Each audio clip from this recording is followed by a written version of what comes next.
Hey, welcome to Screenplay Junkie. My name's Drew Hellmich, and I'm a screenwriter. Film is a pretty sweet medium of art.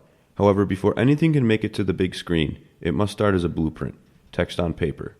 So if you're a fellow addict of film and storytelling, come join us as we take a look at various types of screenplays, short stories, and other source material that were crucial to the creation of the stories that we all love.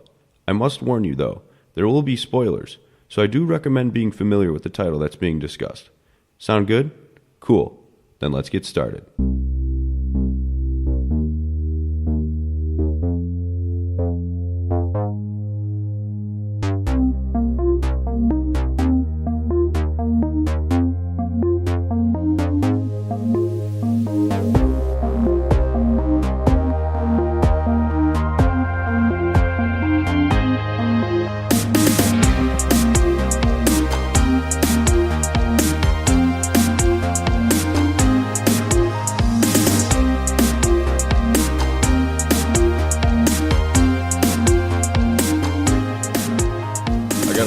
For you guys. Ask away.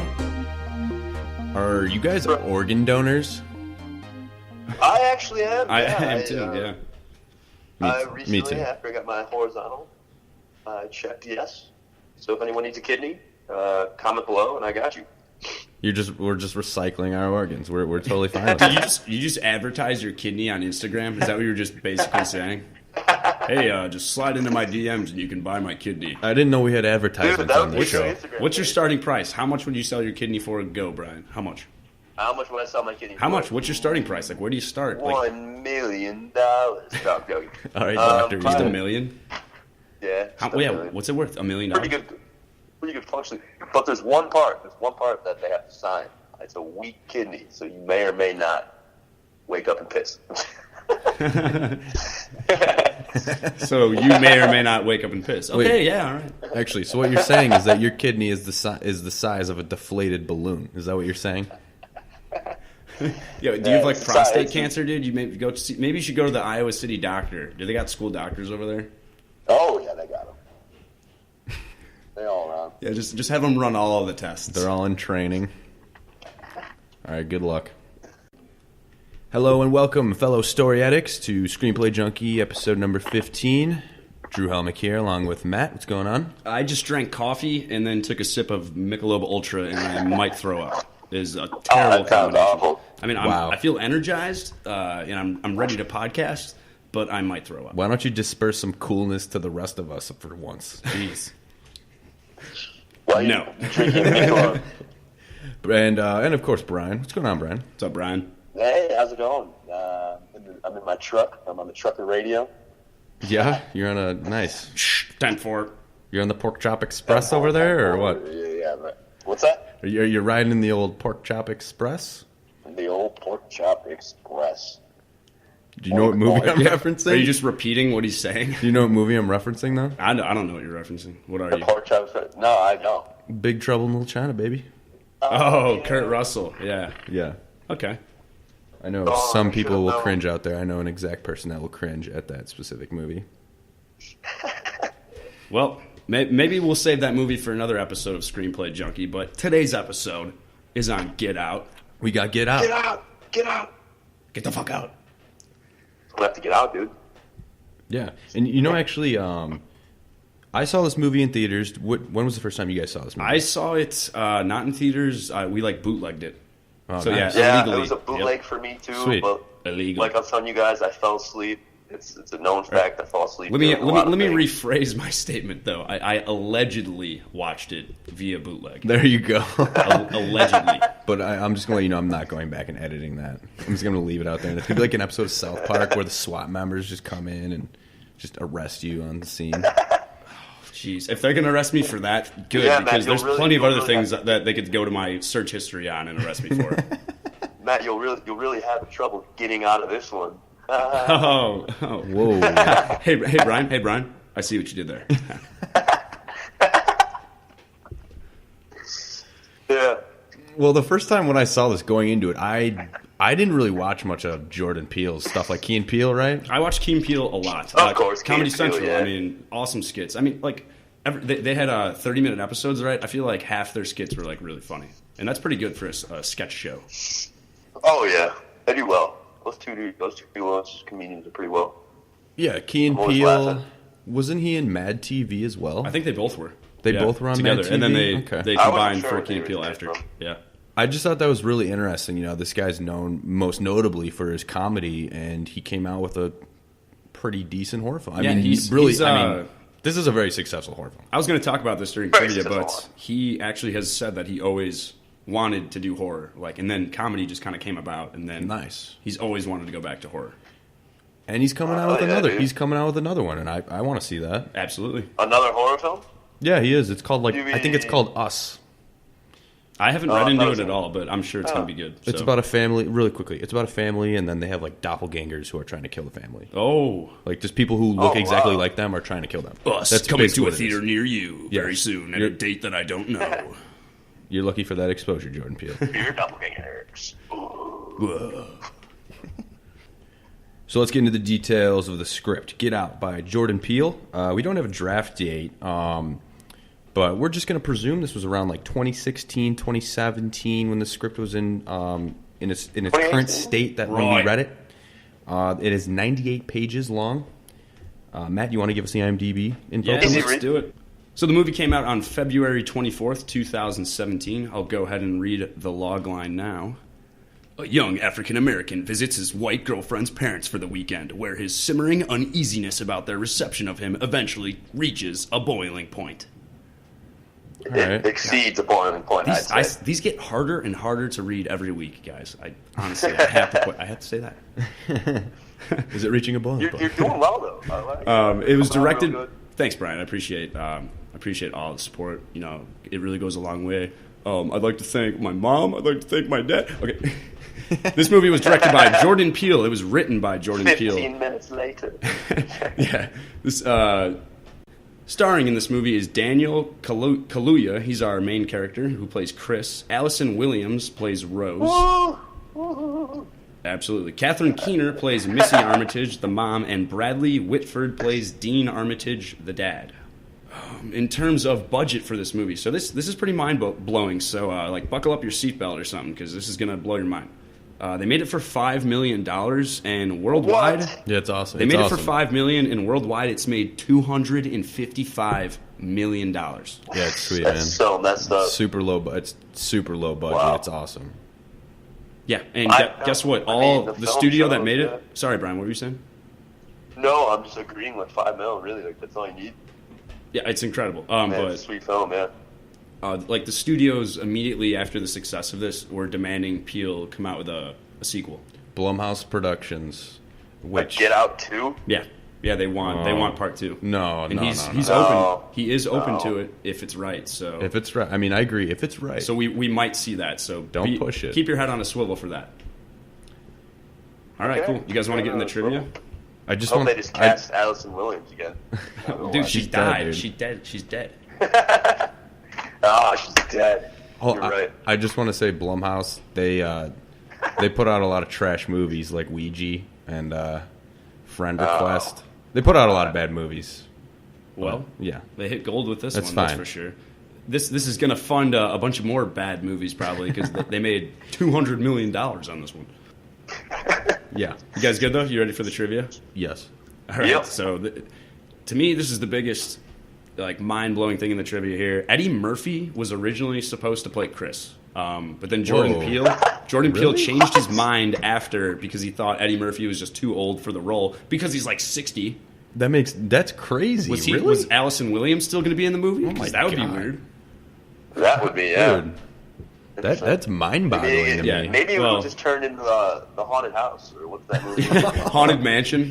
That was like a Disney movie. Oh my God, dude. Oh, dude. Now I'm going to have to watch that. I genuinely like that movie. Now I know what I'm doing right when we're done podcasting. Son of a bitch.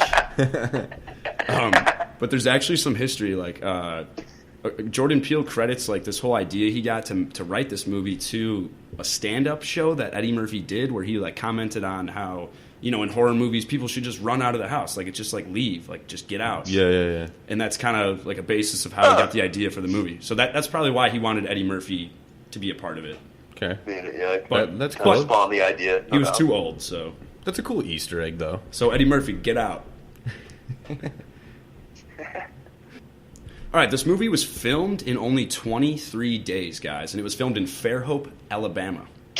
Get out. Get out. 23 days. Oh, dude, you gotta be kidding me. That's amazing. No, I could totally see that. I mean, there's only that's pretty awesome. 2 locations, really. Right. And I read something, too, about, the scene where Chris, our main character, and his girlfriend are, like, talking, like, while they're doing the auction. Oh, yeah. By that pond, they're talking. Yeah. Apparently that scene, like, was, like, the longest one to film because the actor couldn't understand why the guy just didn't leave. And he like couldn't film the scene. He's like, wait, why am I still here, Jordan Peele? Why am I still here? But it was because he was in love with the girl. But yeah, okay. Yeah. Right. Speaking of the girl, Jordan Peele said in an interview that Allison Williams, the girl who plays Rose, reminded him of someone you knew and had a crush on when you met her at summer camp. Okay. And that was just like... That's very specific. He just like saw her and was like, that's the girl from summer camp. She's in my movie. I mean, I can't relate to that because I never went to summer camp. Oh, man, our parents never sent us to summer camp. We never our went to childhood summer camp. was awful. It was ruined. It's terrible. Almost went to fat camp. All right, yeah. Go watch Heavyweights. So the guy who plays Rod, his name's Little Rel Howery. He's a comedian, funny guy. He ad-libbed most of his lines like in the movie entirely, and that's why they were probably funny. Nice. Because in the script, I mean, I kind of laughed like most of the time when Rod talked, but oh, Rod, yeah, he's like the best part of the movie in my opinion. Right. He's goofy, dude. He's real funny. Do you guys remember the Asian guy in the movie who's like Yeah. Who's just like hanging out at the party? Right. So he's not even the guy who played that character isn't even an actor. Yeah.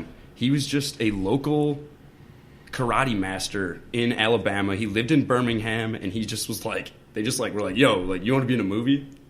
That's so random. What? Yeah. Like, that's pretty awesome. $5 million budget. Like, why can't that happen to me? They threw him in there. Nice, dude. And the Asian guy was supposed to be someone that was like bidding on Chris's vessel. Right. I wonder if his Hollywood career is unfolding as we speak. Yeah, and the last thing I have here is just the fact that when Jordan Peele first wrote the script, he envisioned a lot more like negative ending because he wanted Chris to get arrested by actual police for murdering Rose and her family. Yeah. And that's kind of an ending that a lot of the audience like thinks. I know I thought it myself when I first saw the movie. I was like, oh crap, like the cops are here. They're going to think he just killed everybody.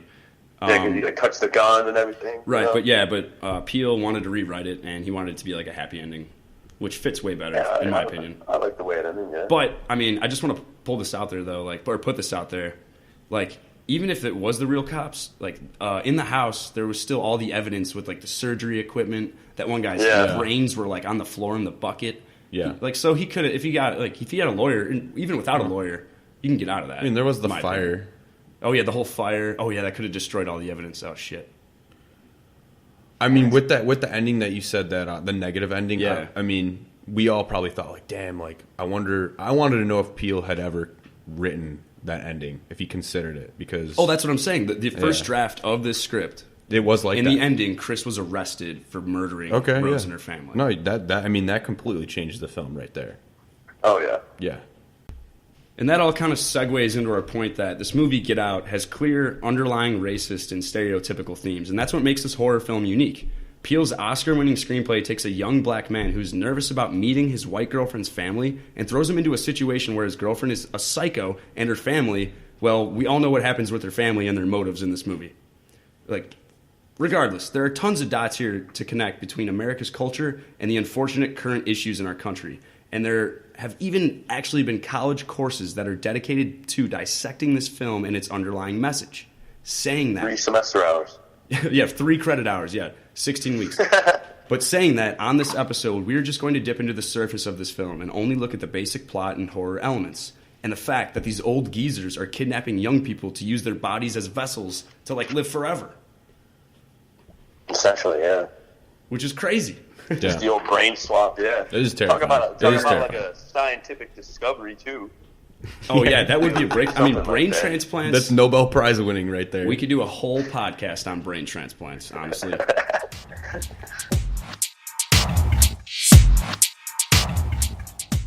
Now, the screenplay and film are basically identical. There are virtually no plot differences to discuss in this episode for actually the first time ever. Mm-hmm. So what we're going to do is talk about thought-provoking questions and bring up other silly or notable observations that we had on the script and the film. Let's do it. This movie is defined as a horror mystery thriller, and would you guys say this movie's funny? So funny. In ways, So like, funny. you know, in ways. It could be like a rom-com. It's intentionally funny at parts, and it works so well. Yeah. Well, amazing. Oh, yeah. Surprisingly enough, with the amount of comedic elements that are found here in the film, it is not listed as a comedy at all. And it shouldn't be. Well, Yeah, especially weird too, because like Jordan Peele is he's a comedian, so Yeah. you would imagine his first film would be Like a partially horror comedy. a comedy, horror comedy. Yeah. But yeah, I think this movie, I would argue it stands alone as a horror thriller mystery with comedic elements, because to take out all the comedy in the film, basically you just have to take Rod out.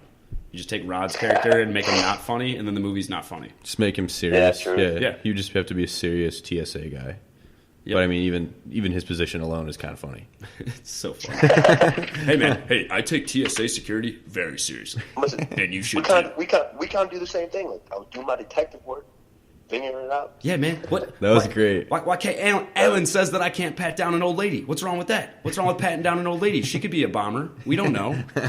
That was another one of my favorite lines in the movie. Oh yeah, dude, classic. But yeah, if you take him out of the movie, though, like then the movie it loses all the comedy, in my opinion. Yeah. We also Yeah, it's just dominantly horror mystery thriller too, so the category makes sense. What were you saying, Dodger? I was just going to say another thing that we wanted to identify is, which I think is what a good horror film does, is that it mixes real fear that everyone experiences and mixes it into with fictional fear. Absolutely. So what I mean by that is, so two examples of real fear that we identified are... Oh, this is us going deep, by the way. This is us like digging about as deep as we'll ever go. Two real fears that we found. The first one, meeting your girlfriend, boyfriend, partner's parents for the first time. Oh, that is, Right? it is a real fear. That's Absolutely. scary. Dude, right? like I've never done it other than like a homecoming dance dealio. So I mean, I guess I've never experienced the fear. It's bad, and it kind of correlates with our real fear number 2, which is being alone and surrounded by people who aren't like you. Yeah. So if you combine the first two there, I mean, that's a scary situation. That's a lot. That's a lot at It doesn't one time. matter, what race you are, who you are, like, Yeah. If you're like, that's an uncomfortable situation regardless. Right. That's what we're trying to. Oh yeah, most definitely. Exactly. And then finally, the last fear that we identified as a fictional fear would be that people auctioning your body to use it as a vessel in order to gain a skill that you have that they desire, and they would also gain youth from that as well. Just body snatching youth, man. It's a crazy idea, and it's the it's like the coolest part of this movie. I just oh, it's awesome. Even it's terrifying. Here, maybe you could throw in there hypnotism. What did you say? Yeah, hypnotizing was a huge part of it. Hypnotizing fear. That was pretty cool. Like, I can't think of other movies that really like are use hypnotism as like a scary element. Because like the only movie I can think of hypnotism is Office Space, and that's a hilarious movie. Because he gets hypnotized into not caring about anything. Classic. That's kind of fun. I mean, I just made a random correlation because an actor is in Office Space and in Get Out. Really? Oh, which guy? So in Get Out, the blind guy who wants Chris's eyes. Oh yeah! Oh my god! He's the guy in Office Space who has the red stapler. My stapler. I'm gonna burn the whole place down. I'm gonna burn the whole place down. They like move him into the basement. Yeah, really random connection there. Wow. Oh, that's awesome. So what do you guys think about the characters in this movie? Because I thought they were really strong. As far as just being fleshed out, we know who they are. Yeah, we know which characters we care about. We know which characters we hate as we watch the movie. Yeah, exactly. Dude, like every part of this screenplay, like I'm really high on it, and I'll talk about this later at the end, but like I would tell if someone wanted to write a screenplay, I'd say read this. This is how you do it. Because like everything about it's so good, and the characters themselves are like they make it so great. Right. Yeah, that built real well. Oh, and the huge thing too, right, is that you think the girl is in love with Chris. Yeah. You think Rose is in love Yeah, with him. because she's like the last one to I guess crack when it comes to like when they're all in the house. She's a psycho. Dude, I mean, this is a perfect transition because we were talking about this as in, like, She has to put in so much work with what she does. Right. Much. And she deserves the biggest cut in my mind if they auction them. If they succeeded, if that auction went through, she should get at least, I'm thinking like 60%. We're talking like 60-40, I mean, I don't know. We could go over these residuals later. I mean, but seriously, when Chris finds the photos of her and with the other men, and then also with Georgina, I mean, that's like what? I don't know, 7-8 photos, would you say? Yeah. So, Dude, how many months do you think there needs to be in order how much to feel groundwork? Yeah. Well, they said in order to feel comfortable? It was 5 months with Chris. It was 5 months of groundwork. Wow. She was already on the web looking for some new bait. She was looking at college basketball guys. Yeah. Right. She probably and she was drinking milk and like eating cereal dry. Did you see that? Did you guys notice psychopath. that? Oh, yeah, I know, right? Fruit Loops. Like in the beginning of the movie, I was in love with her, and then at the end, I just like I wanted him to choke her out. I guess we're on like this next like question I want to ask. At least you guys. I thought of this as I watched the movie and read the screenplay. Like, who are these cult people? Like, no, I want to know. It all started with the grandpa, right? And he created this like organization, right? That's just like committed to like never dying, I guess, right? I don't know. Or he's just jealous and he wants abilities. He wants to be faster. Yeah. God, what an asshole, right? But I'm curious, who is he the one? Would you say he's the one doing the surgeries as well? So he goes from an Olympic runner to being some... He must have been a doctor, and then his kid became a doctor. Yeah, that was strange too. I didn't know if it was his son was the one who, made this scientific breakthrough. Discovered I can put one man's brain into another man's brain. The coagula. It's the coagula formula, or whatever it was. Yeah. Yeah. There's a whole PowerPoint. It's available on our Instagram page if you want to go in there. We have a full diagram of how to take one brain and combine it with another brain. Don't try it at home, please. Yeah.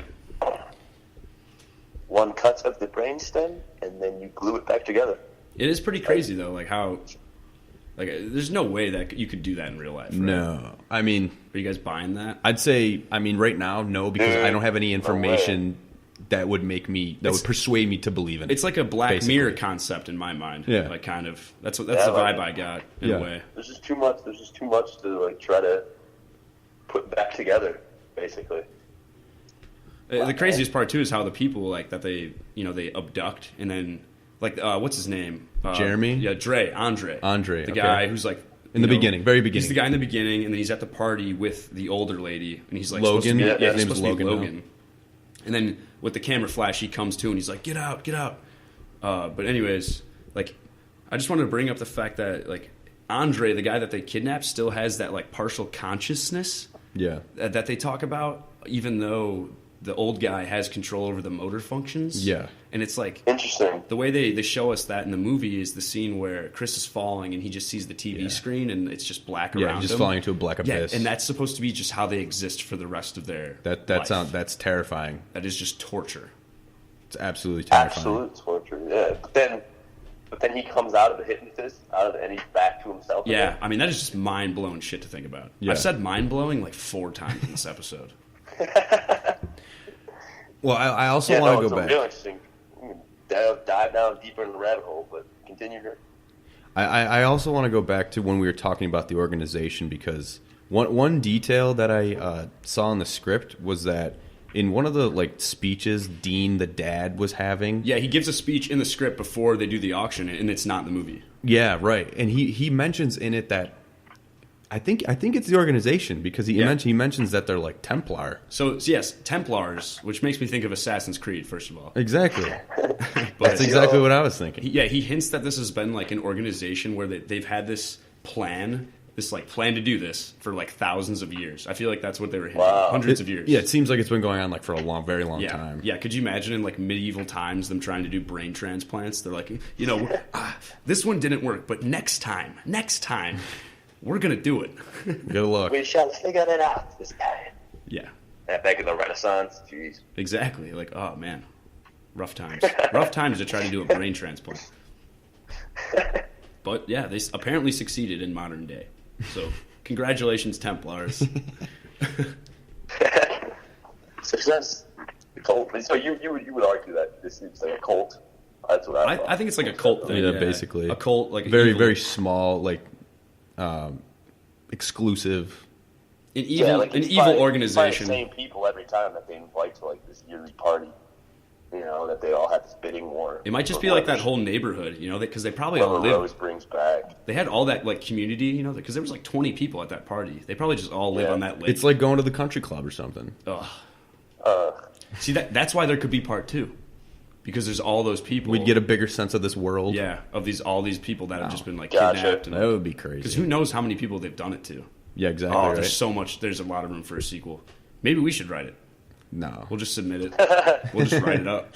Yeah, no, we're not in a position to write anything like this.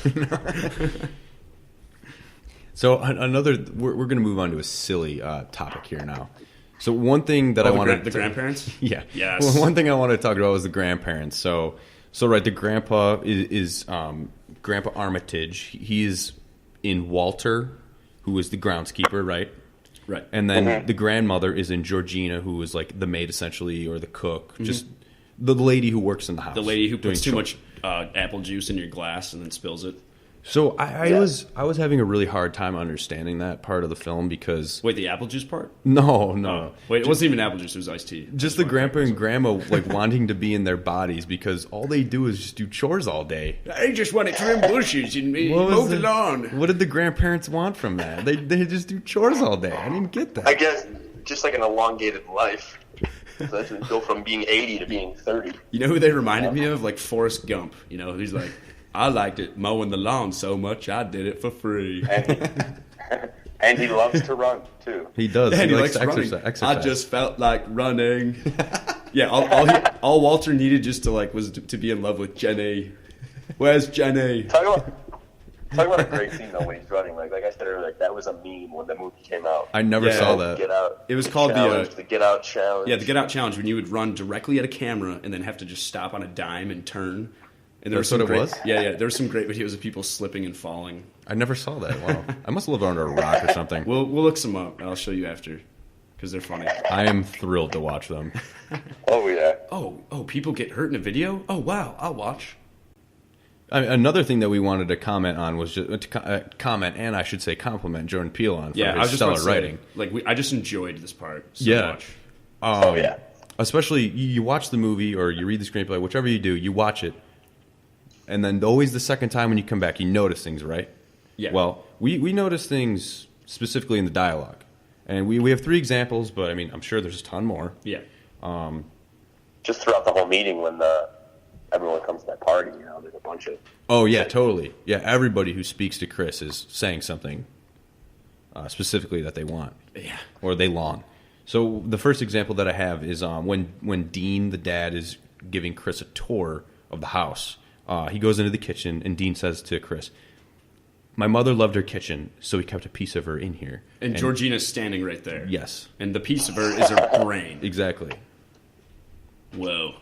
So that was really cool. Yeah, reading that. Yeah. I mean, but then the first time you watch through, or if you read the screenplay for the first time, it looks like nothing. Yeah, you just gloss over it, and you're like, oh, that's a weird thing to say. Okay, right. Yeah, because they really kind of give you like, is it something going to happen with the maid? Are these the weirdos? Yeah, the groundskeeper. That's what you think. Yeah. So, like, at what point, like, when you guys watched this for the first time, because it wasn't, within this week for this episode, like, it was when it came out or whatever we talked about. Yeah. We allegedly, maybe illegally watched it, allegedly. But, like, at what point did you guys know what was going on? Because it took me a while.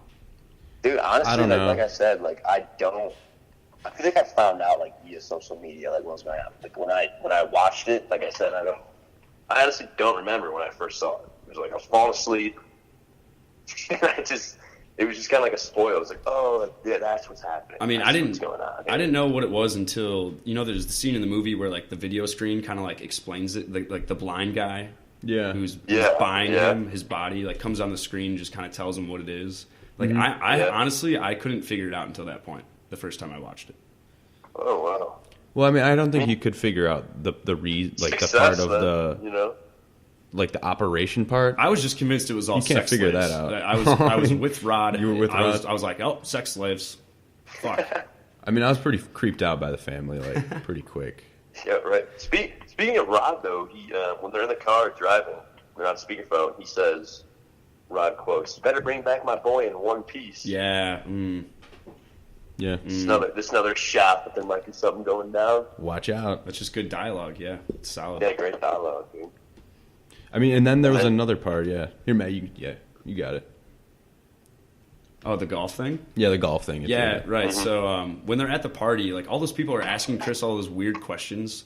And the one guy specifically like asks him about golf and like wants to see his golf swing, and it's just like, oh, I love Tiger Woods. Yeah. And I mean, it was just so awkward. Like, yeah, right. I feel like Chris. This is why I brought up earlier. The actor that played Chris was wondering to Jordan Peele, like, why am I still here as this character? And it's because like all these weird things happened, and it's just such foreshadowing that this guy wants to buy his body to play golf. Yeah. No, I mean, I agree with the actor for sure. There's a lot of telltale signs, but still, it's like, and I like, dude, just like, yeah, right. I'll say too, I agree with Jordan Peele because the character is in love with Rose. He's in love with the girl. Yeah. Because she's a crazy psycho who deserves an Oscar for her acting in a movie. She deserves an Oscar within an Oscar. Does that make sense? And you could argue that the conversations that are being had are relatively normal. Yeah.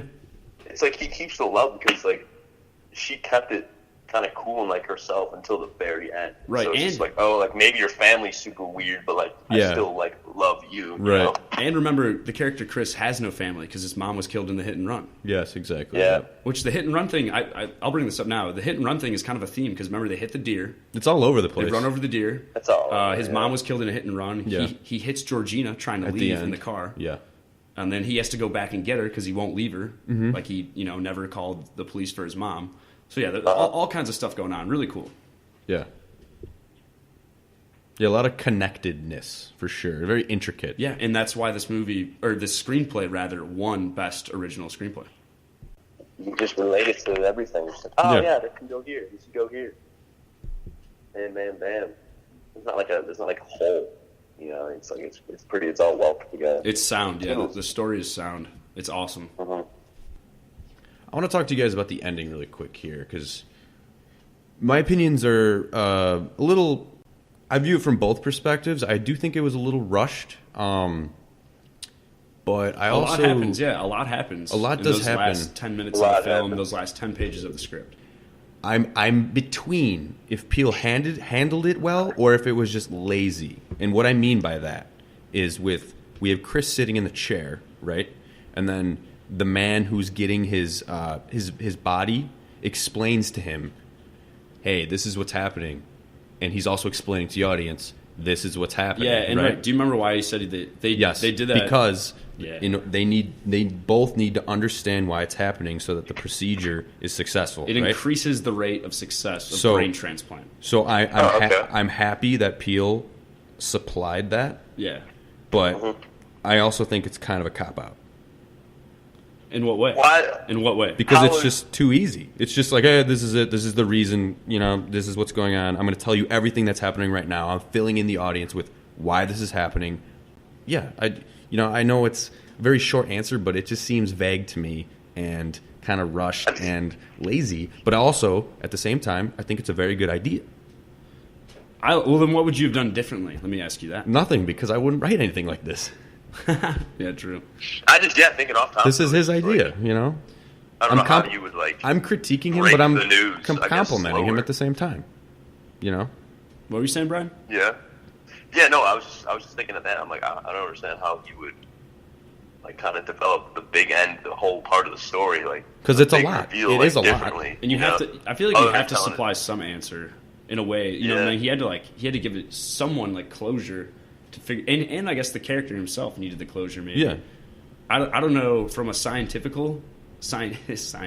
aspect. I don't know, like if two people understanding the procedure. I don't know if it would make it better or worse. Who knows? But I agree with you. Yeah, it does seem like it was rushed. I see both sides to it. Those last 10 pages in the last 10 minutes of the film are rushed, but I like how fast paced it happens. I think it works, and I like how they explain that. I thought it was cool. Well, I mean the rush pace. I'm both areas. I'm critiquing it and I'm complimenting it because I agree the rushed of him getting out of there. I agree. Get out of there. Just get out. Get out. Exactly. Get out, we're referring to the title, but like seriously, just get the hell out of there. Yeah, I mean, I totally agree with that. Maybe it would have been interesting if you found out that that scenario that's why he was being his body was being snatched. That was why. Maybe if he found it out in a different way, like while he was still free or something, it would have been cooler. Yeah. I mean, I guess maybe rushed, felt I like agree less with rushed. with the red box of like pictures. Like, why does she have that out in the open, like just in a closet, with like, for him to figure out like, yo, I'm not the only like dude she's dated, you know? Right. Yeah. Like right there, he could have like confronted her, and then there could have been a whole thing where they maybe told him what it was, and then knocked it. Yeah. Who knows? But Yeah.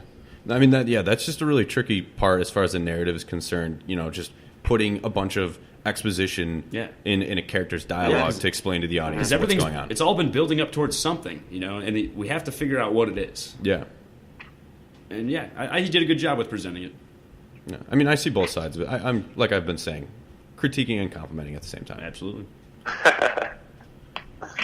Yeah. I mean, what about the ending? Did you guys like the ending about how like Rod shows up at the perfect time, basically? You think it's the cops, but it's not the cops. Go ahead, Brian. Yeah, no, I huge fan. I mean, I liked it because everyone, like we said at the beginning, everyone thinks it's like, oh no, like he's got the blood on his hands. He's at the cops, so you're not going to know the real story. Mm-hmm. But then they give you the shot that's like airport security. Yep, TSA. And then TSA, and it's Rod, which is, I love it. But yeah, who knows how he even got there? But he said like TSA, I'm a TSA man. Yeah, he gets shit done, man. Yeah, no, I'm a huge fan of the ending. Well, yeah, I mean, I know you liked everything. Thankfully, everyone gets it. Oh yeah, that's what I was just saying. Like, you liked everything leading up. You liked him going berserk, right? You thought that was awesome. Yeah, that was dope. Oh yeah, it was cool. That was dope. Because that's what you should do in that situation. Right.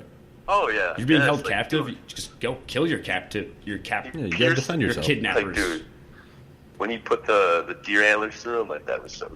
Oh yeah. That was crazy. High quality, very high quality. High quality. Which parallels to the deer they hit in the beginning, right? Yeah.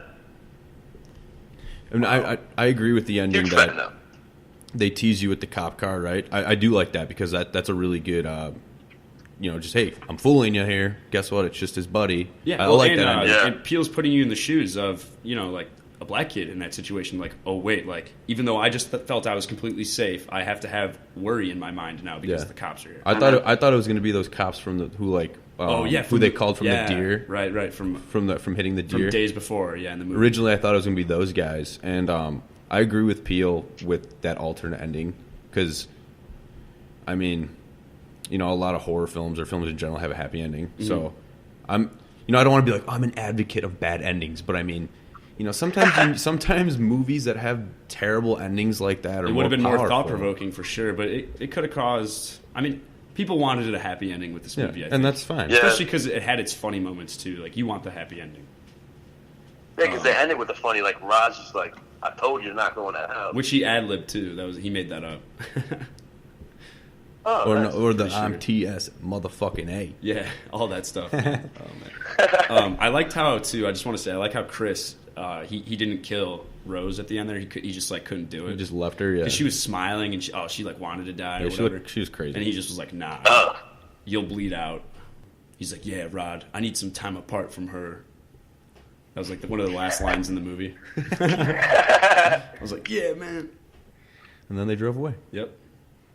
Happy ending. Very happy. And they got out. Yeah, they got out. So overall, what'd you guys think about Get Out?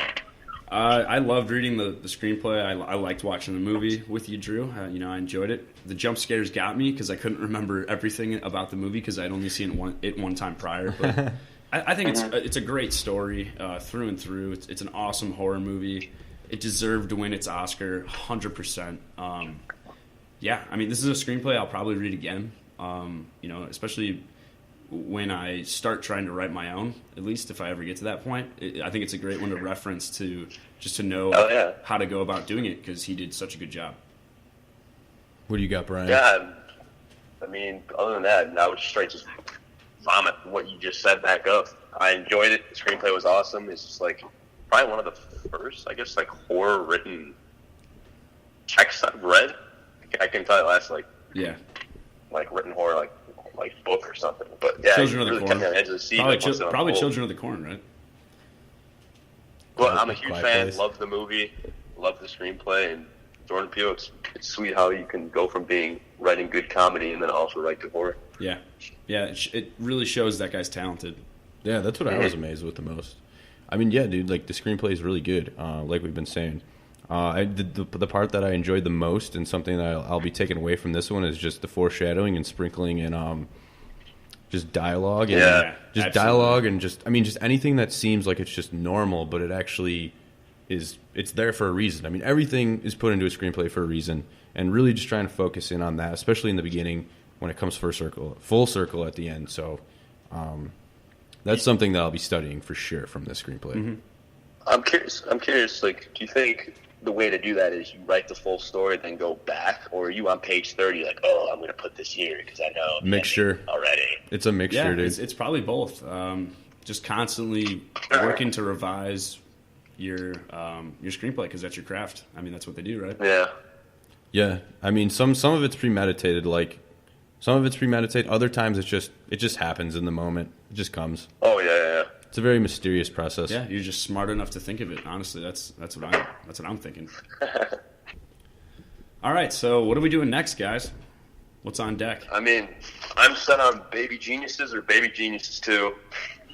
You can leave. Is there a third one? Or speaking of third ones, why don't we just do like Home Alone 3 or maybe like Home Alone 4? Oh no! Yikes! Let me find those scripts. Let me just go find those real quick for you guys. Yeah, and then set them on fire.